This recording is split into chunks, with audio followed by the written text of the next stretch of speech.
How to add music to Instagram Notes. To get started, first of all, open up the Instagram application on your phone.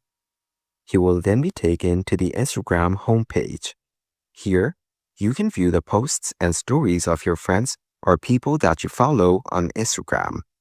On this page, go to the top right corner and tap on the messages icon as shown.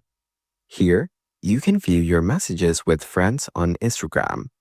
You can also view their notes or add your own. Tap on your note as shown. Then, tap on the music icon below the picture. Here, you can choose music to add to your note.